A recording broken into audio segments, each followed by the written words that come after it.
गढेरिया होते, गढेरिया. ज्याला मराठीमध्ये धनगर म्हणतात. धनगर, मेंढपाळ. मेंढपाळाला, धनगराला हिंदी में गढेरिया बोलते उसको, भेड़ पालने वालों को गढरिया. अभी यहाँ पडरिया आए हैं जबलपुर से, बात गढरिया की चल रही है. तो जो भेड़ पालने वाले गढरिया होते हैं, प्रत्येक गढरिया के पास अपने अपने हैसियत से, क्षमतानुसार 50, 100, 500, 1000, 2000 ऐसे भेड़ होते हैं. मेंढ्या. भेड़ म्हणजे मेंढर. ते लगेच कळतंय आपल्याला मेंढर म्हणजे. तो गढेरियाओं के पास अपने अपने हैसियत के अनुसार, अपने अपने परिपाटी के अनुसार, क्षमता के अनुसार 100-500 भेड़ रहते हैं. और 2-4 गढेरिया भी यदि मिलकर के भेड़ चराते चराते घूमते हैं उनकी टोली बना करके, तो भेड़ बकरियां एक मेक में मिक्सअप हो जाती है. लेकिन एक मेक में मिक्स होने के बाद भी जो अनुभवी गढेरिया होता है, वो गढेरिया 100, 500, 1000, 2000 भेड़ एक मेक में मिक्स होने के बाद भी इसमें से मेरी भेड़ कौन कौन सी है ये पक्का पहचान लेता है. बरोबर काय? तुम्हाला काय माहित?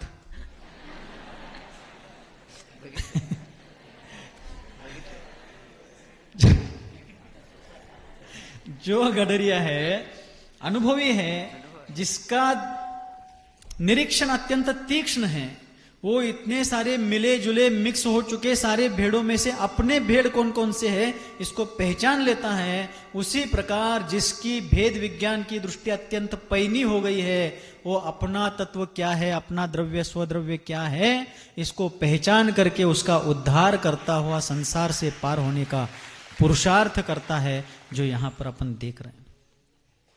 इसलिए पूज्यपाद स्वामी ने कहा, जीवोन्य पुद्गलाश्चान्य इत्यसौ तत्व संग्रह यदन्यदुच्यते किंचित सोस्तु तस्सैव विस्तरः. जीव भिन्न है और देह में रहता हुआ भी जिस देह में जीव रहता है वह देह उस जीव से भिन्न स्वरूपी, भिन्न अस्तित्व वाला है. इसी बात पर हम सबकी चर्चा चल रही.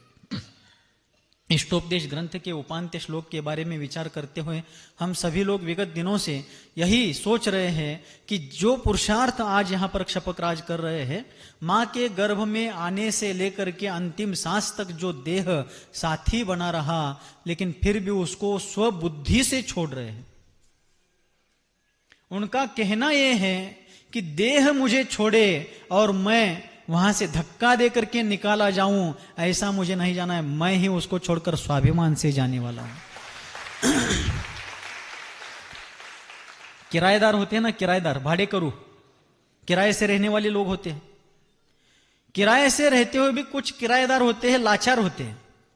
और थोड़ा सा स्पष्ट कहूं तो उनको लाज लज्जा कुछ नहीं होती, शर्म नहीं होती. कितना ही घर मालिक उनको शर्मिंदगी का अनुभव कराए, कितना भी अपमानित करे, कुछ भी कहे, वो जगह छोड़ते नहीं, टस से मस नहीं होते. लेकिन कुछ स्वाभिमानी किराए से रहने वाले लोग ऐसे होते हैं, मालिक का थोड़ा बहुत लक्षण देख करके ही नोटिस आने के पहले ही घर खाली कर देते. धक्का मार करके बाहर निकालने के पहले मैं स्वयं जा रहा हूं. उसी प्रकार क्षपकराज ने कहा कि ये शरीर मुझे छोड़ दे, उसके पहले मैं उसे छोड़ना चाहता हूं, क्योंकि वो मेरा है ही नहीं. क्यों मेरा है नहीं? क्योंकि पूज्यपाद स्वामी कह रहे हैं कि जीव और पुद्गल दोनों एक मेक के साथ दूध पानी की तरह रहते जरूर हैं, लेकिन वो एक मेक के नहीं है, एक मेक भी नहीं हो सकते. क्षीर नीर की तरह उनका एक क्षेत्रावगाह संबंध, उसके आगे जाकर के कहे तो संश्लेष संबंध हुआ है, लेकिन उनका अविनाभावी संबंध, गुणगुणी संबंध, तादात्म्य संबंध नहीं है.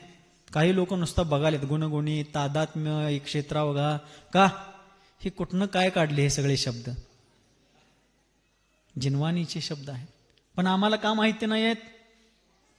तिकडं बघायला आम्हाला सवड नाही. का?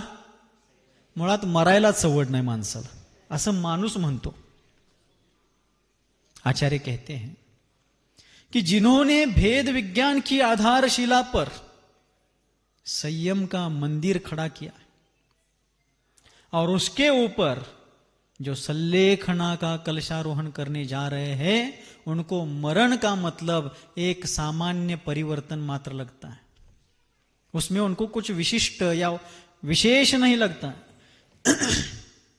हम लोगों को लग रहा है कि कितना बड़ा चल रहा है, क्या कैसा चल रहा है, वो नॉर्मल है, वे सामान्य हैं। क्यों? उनकी दृष्टि में वो एकमात्र सामान्य परिवर्तन है। जीर्ण शीर्ण शरीर को छोड़ करके आप दूसरा देह, जब तक विदेह अवस्था प्राप्त नहीं होगी तब तक दूसरा देह ही तो धारण करना है, और इसमें नया क्या है? ऐसा जिनका तात्विक दृष्टिकोण हो गया है, उनको ये सब बाहर की भीड़, बाहर की प्रसिद्धि कुछ भी मतलब नहीं रखती है। उनके लिए इसका कोई प्रयोजन नहीं है, क्योंकि उनको एक ख्याति नहीं, अमृत चंद्र स्वामी की भाषा में आत्म ख्याति की अपेक्षा है। आत्मा की ख्याति, आत्मा की प्रसिद्धि, आत्मा का प्रगटीकरण, उसके स्वभाव का उद्घाटन ही एकमात्र जिनके जीवन का लक्ष्य है, वे उसी ओर बढ़ रहे हैं। चतुर्थ काल की घटना है, कैसे महान साधक हुए भूतकाल में, उनकी अलौकिक साधना, लोकोत्तर पुरुषार्थ और उनके विश्व से अलग हट करके उनके जीवन की महान लीला संपूर्ण विश्व को आश्चर्य में डालने वाली है। लेकिन विश्व का ध्यान उस तरफ जाना चाहिए। चतुर्थ काल में एक राजा अपने 500 सैनिकों को लेकर के शिकार के लिए जाता है। किसके लिए? आखेट के लिए जाता है, शिकार के लिए जाता है। जंगल में पहुंच करके वह एक विशिष्ट स्थान पकड़ लेता है, और उस राजा के सैनिक सारे जंगल में फैल गए, क्योंकि झाड़ियों में, गुफाओं में बैठे हुए जो शिकार करने के लिए उनको जो अपेक्षित वन्य पशु चाहिए थे, उनको खुले मैदान में लाना था। मराठी में उस शब्द के लिए हकारे शब्द आहे। हकारे, जंगलामध्ये जाऊन जे पशूंना बाहेर आणतात ना मैदानामध्ये, त्यांच्यासाठी त्या सैनिकांना हकारे म्हणतात। और ऐसे लोग जंगल में फैल गए, और फैलते फैलते उन्होंने बहुत हल्ला मचाया, ढोल ताशे बजाए, लेकिन कुछ भी सामने नहीं आए। वो 500 सैनिक वापस आकर के राजा के पास बैठ गए। इतने में कुछ देर बीतने के बाद हिरण का कुछ दिन का जन्मा हुआ एक बच्चा, जो मां से बिछुड़ गया था, रास्ता भटक गया था, जिसको उस संसार में, उस जंगल में कोई शरण मार्गदर्शक नहीं था, वो भटकते भटकते प्राणों की रक्षा करता हुआ, उस प्राण रक्षा की कामना करता हुआ योगायोग से, दुर्दैव से उस राजा के सामने ही आ गया। लेकिन बच्चा था, फिर भी वो हिरण का था, बहुत तेज फुर्तीला बच्चा था, दौड़ने लगा। लेकिन राजा के जो सैनिक थे शिकार करने में बड़े माहिर थे, और उन लोगों ने 500 सैनिकों ने उस हिरण के बच्चे को घेर लिया। क्या कर लिया? घेर लिया। और घेर करके, घेरा बड़ा था, सैनिक जोर जोर से हंस रहे थे, चिल्ला रहे थे, चीख रहे थे, तालियां बजा रहे थे, शस्त्रों का आवाज कर रहे थे, तलवार के और ढाल के एक में के पटक करके आवाज कर रहे थे। और इस कारण से हिरण का बच्चा, जंगल की घास भी हवा से हिल जाए तो उसके शरीर से पसीने टपकने लगते हैं। यहां तो 500 लोग उसको मारने के लिए एक साथ एकजुट होकर के प्रयास कर रहे हैं, हंस रहे हैं। क्या हुआ होगा उसका? लेकिन मनुष्य इस धरती पर जितना सज्जन है, उतना ही क्रूर यदि कोई होगा तो मनुष्य है। दूसरों के परिस्थिति का फायदा उठाना यदि इस दुनिया में कोई करता हो, कोण करता है? जरा जोरात म्हणा की, म्हणजे माझं एकट्याच मत आहे असं व्हायला नको, तुमचं भी जरा स्पष्ट हो दे। दूसरों की परिस्थिति का, कमजोरी का फायदा उठा करके अपनी बात को साधने के लिए प्रयास करने वाला इस धरती पर कोई है तो मनुष्य है। इसलिए मराठी में कहते हैं ऐसे स्वार्थी मनुष्यों के बारे में, तुझं सांडू दे माझं मांडू दे। काय करतात ते? तुझं सांडू दे माझं मांडू दे, आणि कायम मला सगळ्यांच्या संग भांडू दे। है उसका अनुवाद नहीं होता। हिंदी वालों को मराठी सीखना चाहिए। हिंदी वालों का एक प्रॉब्लम है, हिंदी वालों को हिंदी के अलावा कुछ नहीं आते। अन्य भाषा वाले लोग कम से कम 2-3 भाषा तो जानते हैं, ठीक है, भाषा एक माध्यम है विचारों की अभिव्यक्ति का। तो उन लोगों ने उस हिरण के बच्चों को डराया, भगाया, सब कुछ किया, लेकिन किसी को भी दया नहीं आई। अंत तो गत्वा राजा भी हंस रहा था, सभी लोग ठहाके लगा रहे थे, सभी लोगों का मनोरंजन हो रहा था, लेकिन अपने मनोरंजन के लिए दूसरों का जीवन रक्त रंजित हो रहा है, इस बात का भान उन लोगों को नहीं हो रहा था। किसी विचारक ने एक जगह बहुत मार्मिक बात कही है कि उसको मत सताओ। क्या कहा? उसको मत सताओ कि जिसको दुख के प्रसंग में पुकारने के लिए ईश्वर के अलावा इस दुनिया में दूसरा कोई नहीं है। समझ में आ रहा है? उसे मत सताओ कि जिसके पास दुख की घड़ियों में पुकारने के लिए ईश्वर के अलावा कोई नहीं है। और किसी एक विचारक ने कहा है कि लोग दूसरों को नंगा करने के लिए करोड़ों रुपए खर्च कर देते हैं, दूसरों की आबरू लूटने के लिए करोड़ों रुपए खर्च कर देते हैं, किंतु किसी की इज्जत को बचाने के लिए 1 रुपया खर्च करना भी लोगों को जमता नहीं। दुनिया बड़ी जालिम है। सभी लोग ऐसे नहीं हैं, लेकिन ऐसा भी है। और फिर जब मनोरंजन पूरा हुआ, अंत तो गत्वा राजा ने बाण निकाल लिया, धनुष के ऊपर चढ़ा करके प्रत्यंचा आकर्ण खींच ली, और उस हिरण के छोटे से बच्चे ने, जिसके आंखों के नीचे की लालिमा भी अभी जन्म के बाद नहीं गई थी, जिसने ये दुनिया क्या है इसके अर्थ को भी अभी समझा नहीं था, अपने जंगल के परिसर को तो उसने अभी देखा नहीं था, उस हिरण को कि जिसने अपनी मां को खोया है, मां से बिछुड़ने के बाद निरंतर जिसके कंठ से अत्यंत आर्त ध्वनि निकल रही है, उस राजा को भी उसके ऊपर दया नहीं आई, रक्षक ही भक्षक बन गया। और राजा ने आकर्ण प्रत्यंचा खींच करके किसी भी प्रकार की दया, किसी भी प्रकार की मानवता ना दिखाते हुए बाण छोड़ दिया। टंकार करता हुआ बाण अत्यंत द्रुत गति से गया, क्षेपणास्त्र की तरह जाता है और इस हिरण के हृदय के आर पार पहुंचता है। छोटा सा बच्चा एक क्षणार्ध में नीचे गिर गया, रक्त की धार टपक रही थी, हाथ पैर झाड़ रहा था, मुख से झाग गिर रहा था। 500 के 500 सैनिक तालियां पीट रहे थे। राजा भी बड़ा पराक्रम मान रहा था अपना, मानो उसने महाभारत का युद्ध जीता हो। लोग ऐसे होते, छोटी छोटी बातों में अपने अहंकार को पुष्ट करते हैं, मेरे जैसा कोई है ही ना, ऐसा समझते हैं। किंतु किसी ने कहा है कि बड़ा आदमी वो नहीं जो अपने आप को बड़ा मानता है। क्या कहा है? बड़ा आदमी वो नहीं जो अपने आप को बड़ा मानता है, बड़ा आदमी वो है जो दूसरों को छोटा नहीं मानता है। बड़ा कौन? जो दूसरों को छोटा नहीं मानता है, दूसरों को तुच्छ नहीं समझता है, दूसरों को हीन नहीं मानता है। नहीं तो कितने ही तथाकथित लोग हैं धर्मात्मा, उनका मानना यह है कि हम बड़े, बाकी सब कीड़े। हे वास्तविकता आहे. गीतेची शपथ खरं सांगतो, ही काल्पनिकता नाहीये. अशा अहंकाराने सुद्धा दांभिक झालेली एक प्रजाती आज या धरती तलावरती आहे, ज्यांना वाटते कि आम्हीच मोठे. बर बाबा तुम्हीच मोठे, लेकिन ऐसा बड़प्पन मराठी में हम लोग जब प्राथमिक विद्यालय में पढ़ते थे, उसमें पहली दूसरी के दरमियान ही या ज्यादा से ज्यादा चौथी कक्षा के दरमियान ही एक पाठ मराठी के बाल भारती के पुस्तक में था. उसका नाम था उस पाठ का गर्वाचे घर. काय अभ्यास हो, एवढं तुम्हाला येते, उगाचच आम्ही प्रवचन सांगत बसलो.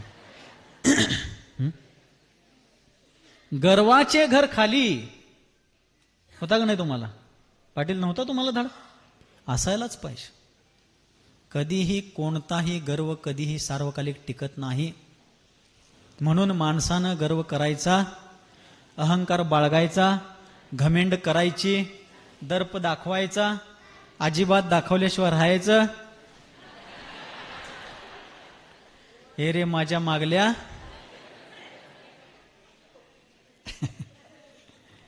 और उस राजा ने उस हिरण को गिरा दिया. हिरण तिलमिला रहा है, मुख से झाग गिर रहा है, शरीर से खून गिर रहा है, शरीर से पसीना नीचे टपक रहा है, फिर भी सैनिक आनंद मना रहे. देखिए किया गया कर्म कैसे फल देता है. उसी दरमियान वो हिरण छोटा सा बच्चा था, हिरण का शावक था, फिर भी वो संगी पंचेंद्रिय जीव था और उस जीव ने अपनी इस दुर्दशा से अत्यंत क्लेश और खेद खिन्न परिणामों को प्राप्त करते हुए एक निदान बंध कर दिया। क्या कर दिया? निदान बंध, कि जिन जिन ने मेरे जीवन की ऐसी दयनीय दुर्दशा की है उन सबका बदला मैं लूंगा। क्या निदान बंध किया उसने? ನೀ ಯಾನ್ಯಾನ ಮಾತಾಡಿದಿ ಎಲ್ಲ ಇಲ್ಲಿ ಬರ್ದಿಟ್ಟಿದ್ದೆ. ಯಾವಾಗ ವೇಳೆ ಬಂದೋತ್ ನೀಂದು ಒಂದು ಮಾತಾಡಿದಿ, ना 10 माताडला निंग बिळंगेल. हे निदान बंधाय लक्षात ठेवा. एक क्षणासाठी आता आपण करतो, पण जन्म जन्मांतरीमध्ये याचं फळ प्राप्त होत असतं.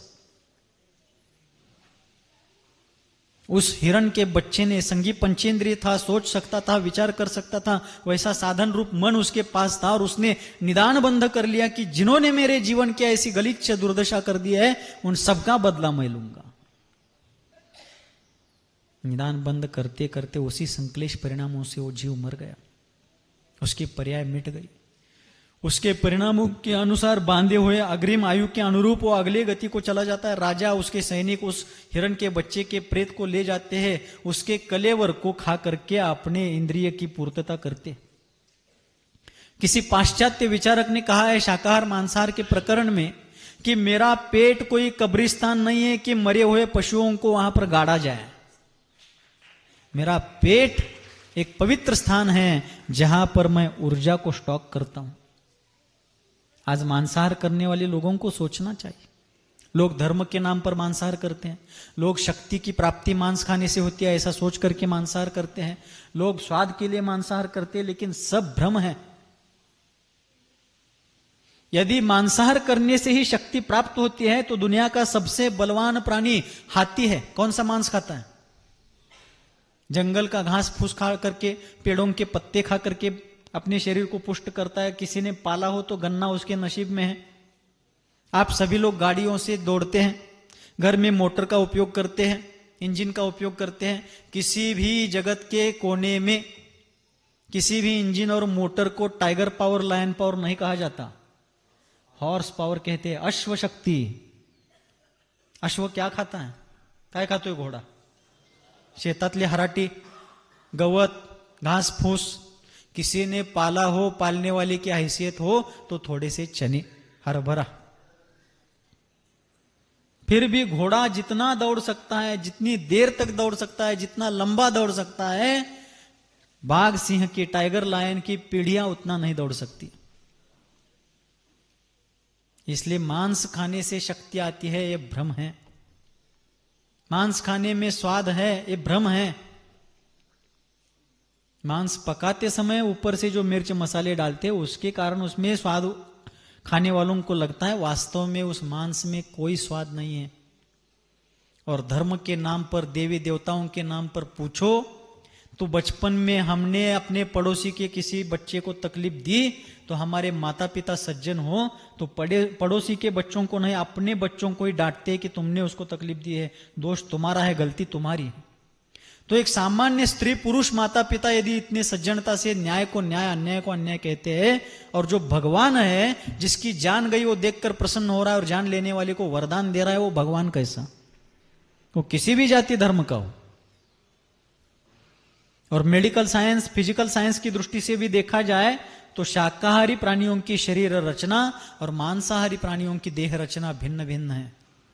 इन सभी बातों को हमें भी जानना चाहिए, हमारी अगली पीढ़ियों को समझाना चाहिए, ताकि वे संगति के कारण, पढ़ाई लिखाई के निमित्त से, नौकरी आदि के निमित्त से बाहर जाने पर इस पाप में ना पड़े. और हमारे आसपास जो अजैन बंधु हैं, जो समझदार हैं, योग्य उपादान वाले हैं, लेकिन उनको योग्य मार्गदर्शन नहीं, इसलिए मांसाहार आदि करते हैं, तो उनकी मानसिकता, योग्यता, अनुकूलता देख करके उनको भी थोड़ी थोड़ी प्रेरणा देनी चाहिए. राजा हिरण के उस बच्चे को ले जाता है और ले जाकर के उसने अपना अपना मनोरंजन कर लिया, इंद्रिय पूर्ति कर ली, सब कुछ हो गया. आयु पूर्ण होने के बाद राजा भी मर गया, सैनिक भी अपने अपने आयु कर्मानुसार मर गए, अगले गति को चले गए. और आगे असंख्य वर्षों के बाद कर्म परिवर्तन कैसा होता है? वह राजा और उसके 500 सैनिक असंख्य जन्मों के, असंख्य वर्षों के काल परिवर्तन के बाद उनका ऐसा कुछ पुण्य उदय में आया कि वे मनुष्य गति में जैन कुल में उत्पन्न हुए और उनको अच्छे निमित्त मिलने के कारण राजा और वो 500 सैनिक ऐसे जो जीव थे उन सब ने निर्ग्रंथ दिगंबर जैनेश्वरी भगवती मुनि दीक्षा ली। राजा का जीव था वो आचार्य पद पर था और 500 सैनिक थे वो मुनि पद पर थे। सबकी अत्यंत अच्छी साधना चल रही थी, रत्नत्रय की आराधना व्यवस्थित चल रही थी, लेकिन कर्म किसी को कहीं भी कीजिए, कैसा भी कीजिए, चुपके से कीजिए, जाहिर रूप से कीजिए, आगे पीछे दाएं बाएं ऊपर नीचे कहीं से भी कर्म कीजिए, सरलता से कीजिए, छल कपट से कीजिए, और किस प्रकार का करेंगे उस प्रकार का रिजल्ट है। वो जो हिरण का बच्चा था वो अब राजा बन गया था। वो क्या बन गया था? और राजा और वो 500 सैनिक थे वे अब मुनि बन गए थे सब। और वे मुनि महाराज, आचार्य महाराज के मार्गदर्शन में विहार करते करते एक नगर के बाहर के उद्यान में आ गए थे। और उस उद्यान, जिस नगर में था वह उद्यान, वह नगर और वो सारा परिसर उस राजा के साम्राज्य में आता था कि जिसका राजा वो हिरण का जीव था। और संयोग ऐसा था कि राजा अपने राज्य के दौरे पर था और घूमते घूमते राजा वहां से जा रहा था और उस राजा ने इस संघ को देख लिया। देखते ही पहचान तो लगी नहीं, क्योंकि उस पर्याय के रंग रूप, ऊंचाई, लंबाई, शरीर का स्ट्रक्चर अलग था, इस जन्म का अलग था, लेकिन निदान बंद करके रखा गया था कि इन सबको मैं सबक सिखाऊंगा। इन्होंने मुझे, मेरे जैसे हिरण के छोटे से बच्चे को इतनी पीड़ा दी है, इन सबको तड़पा तड़पा करके मारूंगा। इस प्रकार का जो निदान बंद किया था वह संस्कार जाग उठा। इसलिए हम लोग भी निदान करते रहते हैं। उसको आने दो, मैं बताता हूं, इसको आने दो, मैं दिखाता हूं, उसको मजा सिखाता हूं, इसको मजा चखाता हूं। किसको किसको चखाएंगे? किती जण असणे? मौन आहे काय? मोक्याच्या टायमाला मौन धरायची कला भारी आहे तुमची तशी. आम्ही भी धरायचं म्हणतोय कारण आम्हाला ते साधतच नाही. और उस राजा ने उन मुनिराज को देख लिया और देखते ही पूर्व जन्म के असंख्यात वर्ष, असंख्यात पर्यायों के पहले बांधे गए उस निदान बंध के संस्कार गहनी भीतर अत्यंत गहरी जमीन में लावारस है, ज्वालामुखी है, बहुत नीचे है, लेकिन वो कब फूटेगा, कितना फैलेगा कह नहीं सकते। उसी प्रकार वह राजा बदले का ज्वालामुखी फटने के कारण गुस्से में लाल पीला हो रहा था। और तत्काल उस राजा ने उन मुनियों को देख करके अपने मंत्रियों को, संत्रियों को, सेनापतियों को, सैनिकों को, सेवकों को, कर्मचारियों को आदेश दे दिया कि इन सबको घाणी में पेला जाए. घाण्यात पिळून काढा ह्यांना सगळ्यांना. और उनको पेलते समय भी सिर की तरफ से नहीं पेलना है, पैर की तरफ से पेलना है. क्यों? मस्तक की तरफ से पेलेंगे तो झटके में मर जाएंगे. इनको पैर की तरफ से पेल दो ताकि इनको तड़प तड़प के मरना होगा. आचार्य महाराज सहित समस्त मुनि संघ ने राजा की आज्ञा सुन ली. सबको पता चल गया कि अब हमारी जीवन लीला अल्पमात्र बची है. तुरंत उन्होंने परमेष्ठियों का स्मरण कर लिया. संसार के समस्त प्राणियों के प्रति क्षमा भावना धारण करके संक्षेप संस्तर प्रत्याख्यानाधिकार नाम का एक अधिकार मूलाचार में आता है. अत्यंत आणीबाणीची परिस्थिती निर्माण झाल्यानंतर अकस्मात मृत्यु का प्रसंग सामने आने पर संलेखना झट से कैसे ली जा सकती है, इसका वर्णन करने वाला संक्षेप प्रत्याख्यान अधिकार नाम का एक प्रकरण मूलाचार परमागम में आता है. और बृहद प्रत्याख्यान नाम का भी अधिकार आता है. इस प्रकार की संलेखना का वाला भी प्रकरण आता है. और अकस्मात लेनी पड़ी इमीडिएटली, तो उस समय क्या क्या प्रोसेसिंग है, इसका वर्णन करने वाला भी प्रकरण उसमें आया. तो उस विधि के अनुसार उन सभी मुनियों ने अपने गुरु से क्षमा याचना की. एक मेक के प्रति अत्यंत मैत्री भाव, कृतज्ञता के भाव धारण किए. गुरु ने सबको आशीर्वाद दिया, धैर्य और संयम धारण करने की प्रेरणा दी। सभी मुनियों ने उनको आश्वस्त किया कि गुरुदेव आपके हम शिष्य हैं, आपकी इस शिक्षा को हम व्यर्थ नहीं जाने देंगे, आप निश्चिंत रहे, आए हुए समस्त उपसर्ग परिशों को हम सहन कर लेंगे। तब तक राजा के लोगों ने वो घटी यंत्र, वो जो घाने का यंत्र था वो सब जोड़ लिया, और जोड़ने के बाद एक एक मुनि महाराज को उठाकर ले जाने, और ले जाते समय उनका अपमान करने लगे, कटु शब्द बोलने लगे, क्योंकि राजा ही इतना क्रोधित हुआ था, राजा के संतोष के लिए क्यों ना हो बोलना पड़ रहा था उनको। तब भी वे मुनि महाराज शांत थे, संयमी थे, और एक एक करके उन मुनियों को घाने में पेला जा रहा था।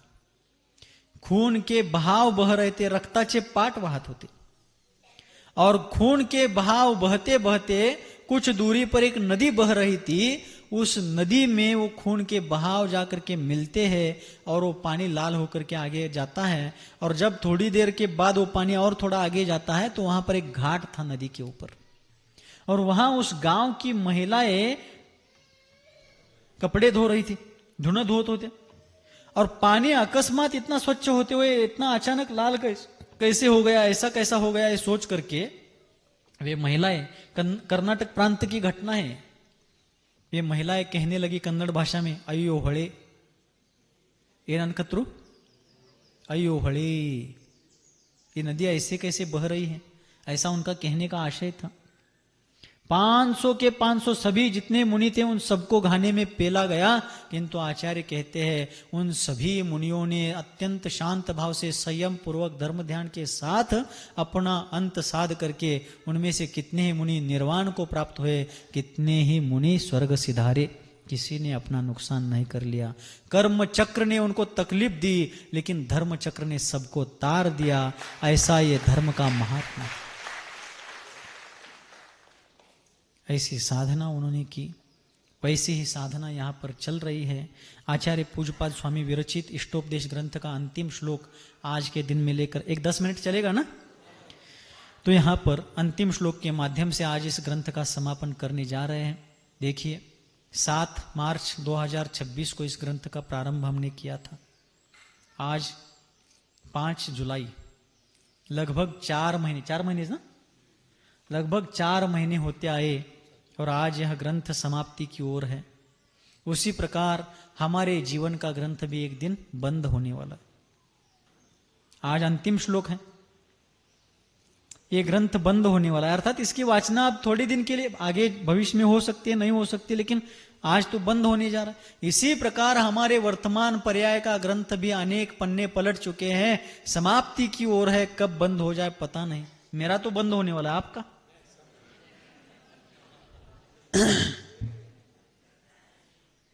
पक्का? लेकिन घबराना नहीं है, ग्रंथ बंद भी हो जाए लेकिन तब हम निर्ग्रंथ दशा में होनी चाहिए। इस प्रकार की भावना रख करके हमें आगे बढ़ना चाहिए।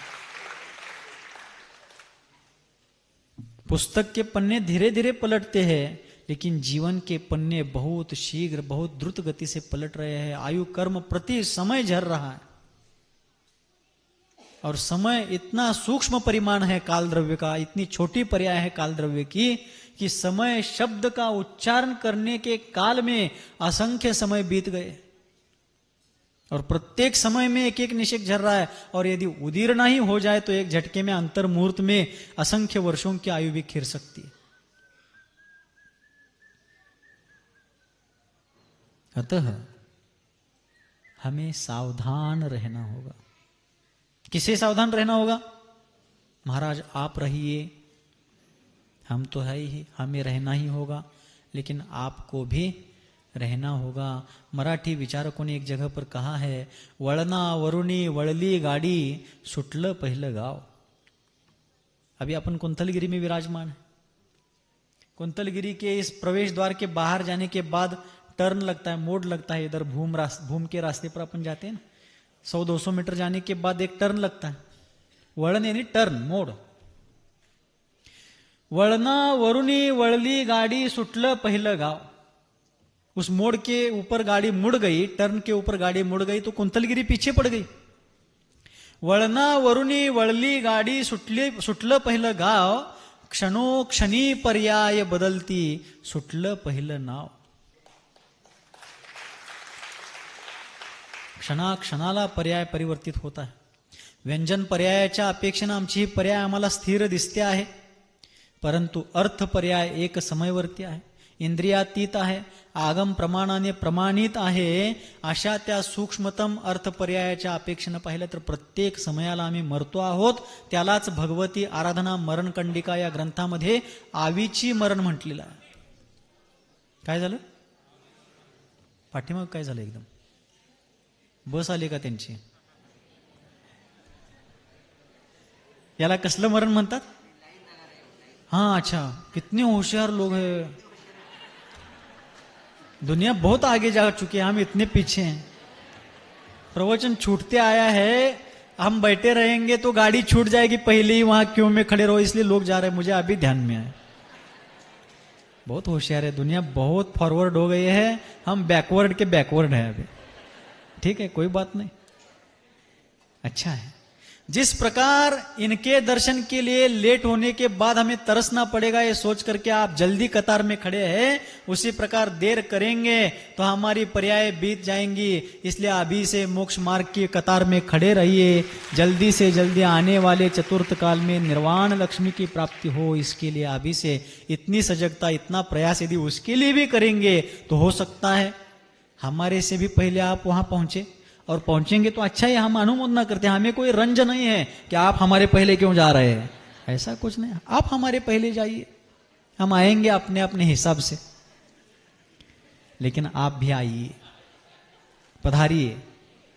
आचार्य कहते हैं कि यह जीवन इतना क्षणभंगुर है, क्षणिक है, नश्वर है, तो इस नश्वर जीवन में ईश्वर को खोजने का प्रयास करना है. और उसके लिए एक जगह पर किसी हिंदी विचारक ने कहा कि बीज बीज ही नहीं, बीज में तरुवर भी है. छोटा सा बीज है, खसखस के दाने बराबर है. उसका योग्य जमीन में, उर्वरा जमीन में यदि वपन किया जाए, उसको बोया जाए, हवा, पानी, खाद, प्रकाश, जो आवश्यक सामग्री निमित्त है वो सब उसको मिल जाए तो अल्पकाल में ही विशाल रूप धारण करता है. बीज बीज में, बीज बीज ही नहीं, बीज में तरुवर भी है. मनुष्य मनुष्य ही नहीं, मनुष्य में ईश्वर भी है. सब में परमात्मा बनने की शक्ति है, लेकिन हमें उस दिशा के लिए, उस ओर जाने के लिए प्रयास करना चाहिए. तो आचार्य पूज्यपाद स्वामी अंतिम श्लोक में इस इष्टोपदेश ग्रंथ को पढ़ने वाला किस प्रकार बनता है, बन सकता है, इसका वर्णन करते हुए इस ग्रंथ के अध्ययन की प्रेरणा देते हैं. आप सभी लोग मेरे पीछे पीछे बोलेंगे. इष्टोपदेशमिति सम्यगधीत्यमि, इष्टोपदेशमिति सम्यगधीत्य धीमान्.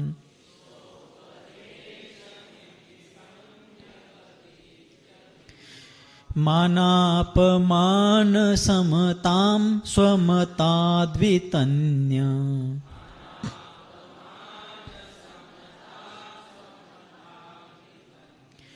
मुक्ताग्रहो विनिवसन् सजनेव नेवा.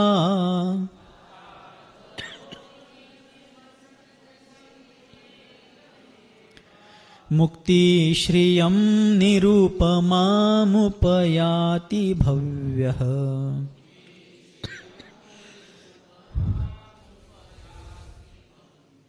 इष्टोपदेशमिति सम्यगधीत्य धीमान्.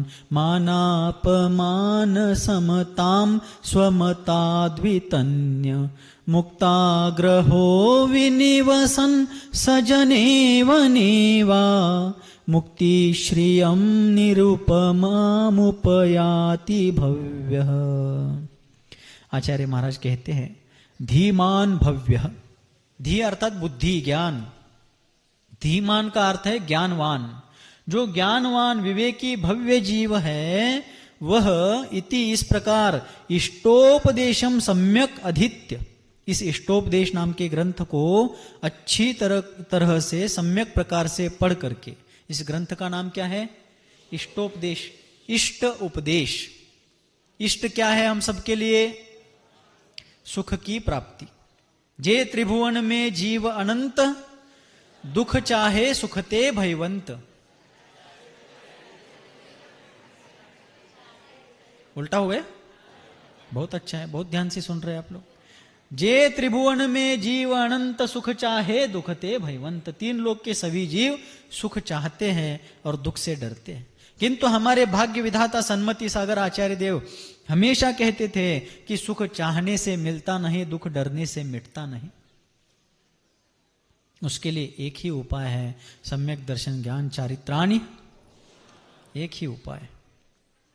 तो जो बुद्धिमान भव्य जीव इस प्रकार इष्टोपदेश ग्रंथ का अध्ययन करता है, हम सबके लिए सुख इष्ट है, और उस सुख की प्राप्ति, इष्टभूत सुख की प्राप्ति किस प्रकार होगी, इसका उपदेश इस ग्रंथ में दिया गया है। इसलिए इस ग्रंथ का नाम ही आचार्य पूज्यपाद स्वामी ने इष्टोपदेश रखा है। तो जो बुद्धिमान भव्य जीव इस इष्टोपदेश नामक महान ग्रंथ का सम्यक प्रकार से विधिवत अध्ययन करता है, वह स्वमतात अर्थात अपने आत्मज्ञान से क्या करता है, अपने आत्मज्ञान से अर्थात वास्तविक ज्ञान, सम्यक ज्ञान प्राप्त होने के कारण वह जीव मानापमान समताम वितन्य, मान के प्रसंग में और अपमान के प्रसंग में भी समता को धारण करता है। किसको धारण करता है? मान आने पर, सम्मान मिलने पर ऐसा हवा में नहीं चलता है, अंतराली होत नहीं। तो कितना भी मान मिले, सम्यक ज्ञानी जीव, विवेकी जीव हमेशा धरती पर ही कदम रख करके चलता है। मेरे जैसा कोई बड़ा है ही नहीं, इसका अहंकार नहीं आने देता है। कल या परसों ही मैंने बताया था कि चारित्र चक्रवर्ती आचार्य महोदय को पूछा था कि 3 कम 9 करोड़ मुनियों में आपका कौन सा नंबर है? क्या बोले वे? बाबा रे, माझा लास्ट नंबर आहे। मराठी में बोले थे कि बाबा रे, मेरा लास्ट नंबर है। मुझे अभी पीछे पकड़ने नहीं आती, लेकिन मैं कहता हूं मेरा पहला नंबर है।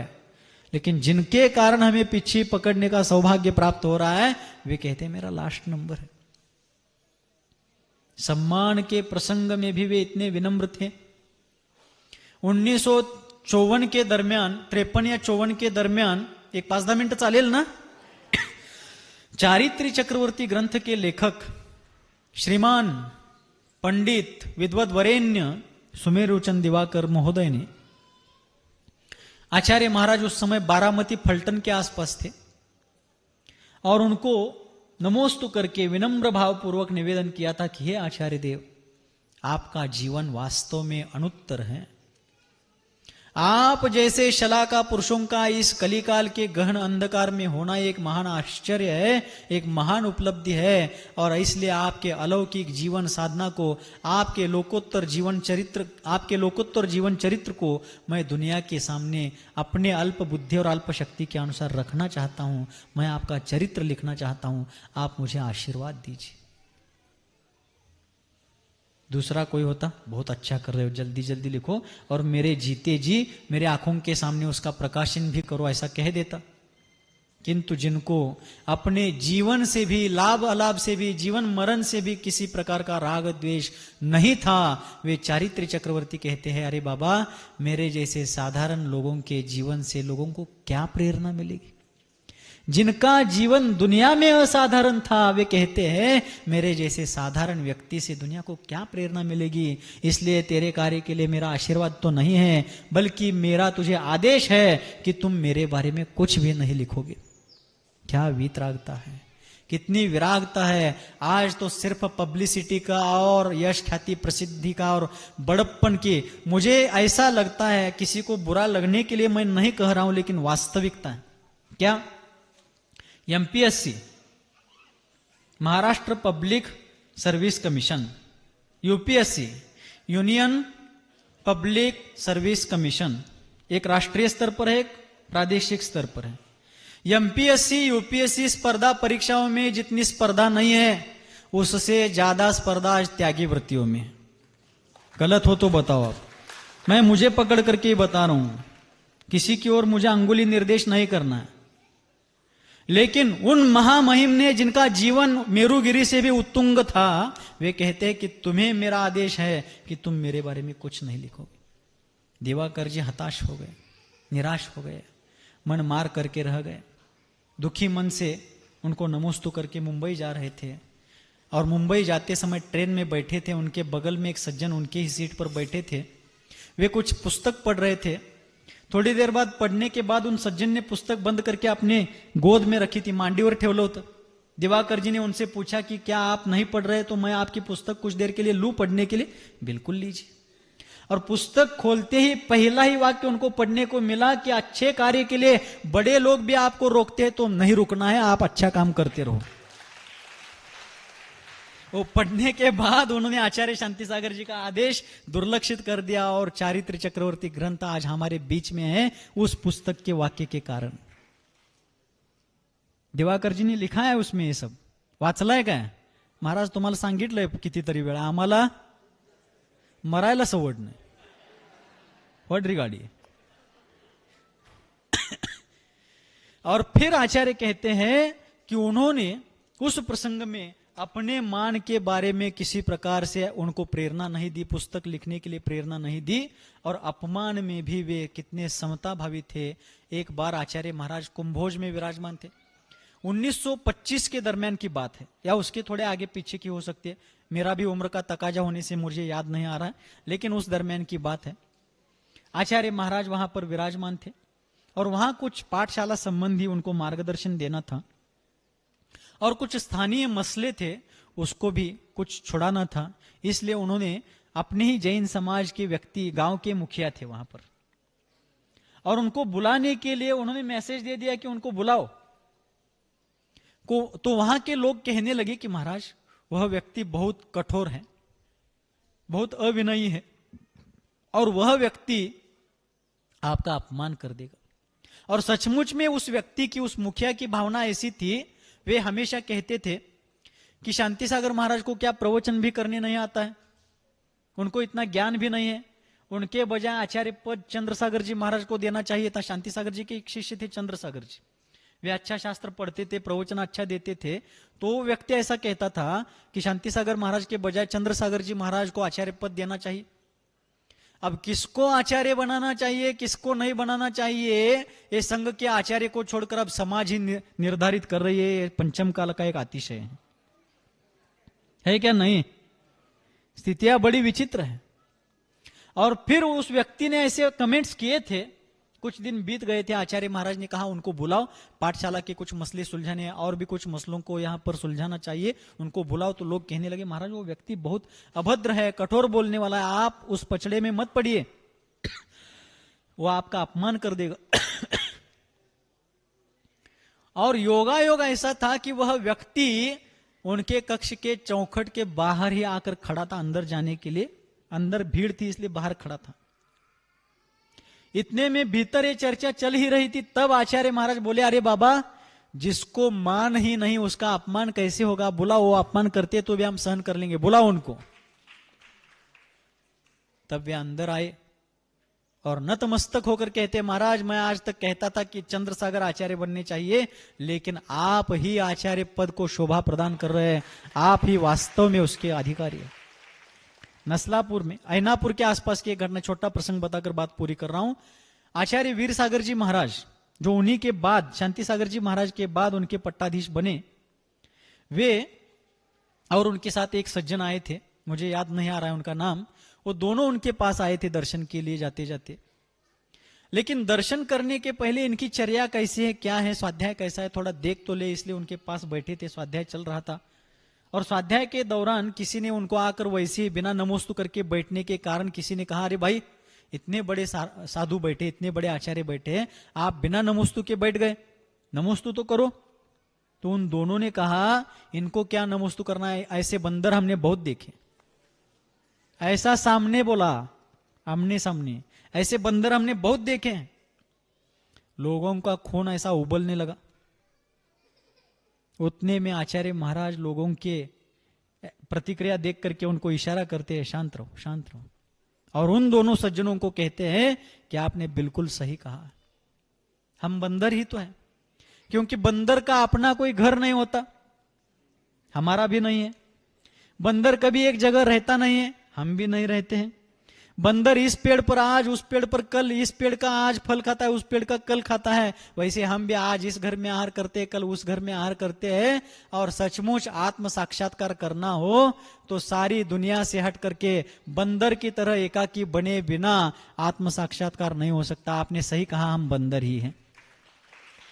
उनकी इतनी समता वीतरागता देख करके वे दोनों सज्जन नम्रीभूत हो जाते हैं और वे उन दोनों में से एक व्यक्ति आगे जाकर के वीर सागर जी महाराज बने और दूसरे उन्हीं के एक शिष्य बने, उनका नाम याद नहीं आ रहा है। इस प्रकार जो सज्जन ऐसे ग्रंथों का अध्ययन करके मान अपमान में भी समता भाव धारण करते हैं और मुक्त आग्रह, अपने हटाग्रह को छोड़ करके मेरा ही खरा, माझच खरं, बाकी सगळे खोटे, मेरा सो खरा, ऐसा आग्रह छोड करके खरा सो मेरा।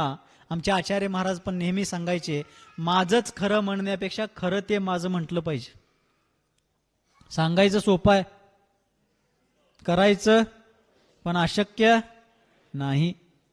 तो आचार्य कहते हैं कि इस प्रकार अपने हटाग्रह को छोड़ करके वह व्यक्ति सजने वा वने, जनवास में अर्थात गांव नगर आदि में, अथवा वने अर्थात जहां पर कोई लोग नहीं रहते हैं, ऐसे एकांत स्थल में जाकर के विनिवसन रहता हुआ अपनी ध्यान साधना आराधना करता हुआ निरुपमाम मुक्ति श्रियम उपयाति, अलौकिक अनुपम ऐसे मोक्ष लक्ष्मी को धारण करता है, प्राप्त करता है, संसार भ्रमण से मुक्त हो जाता है।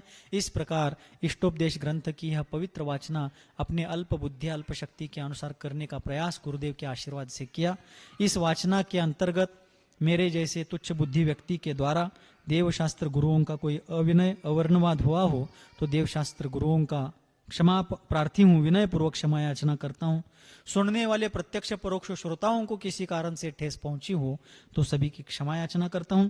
जिनवानी माता से प्रार्थना करता हूं कि हे जिनवानी माता, आज जिस प्रकार आपका अध्ययन कर रहा हूं, अंतिम श्वास लेते समय मैं भी, सुनने वाले भी अंतिम श्वास के समय भी आपको सुनते सुनते ही हमारा अग्रिम गति के लिए प्रयाण हो, इस प्रकार की प्रार्थना देवशास्त्र गुरु के चरणों में करके यही परवानी को विराम देता हूं।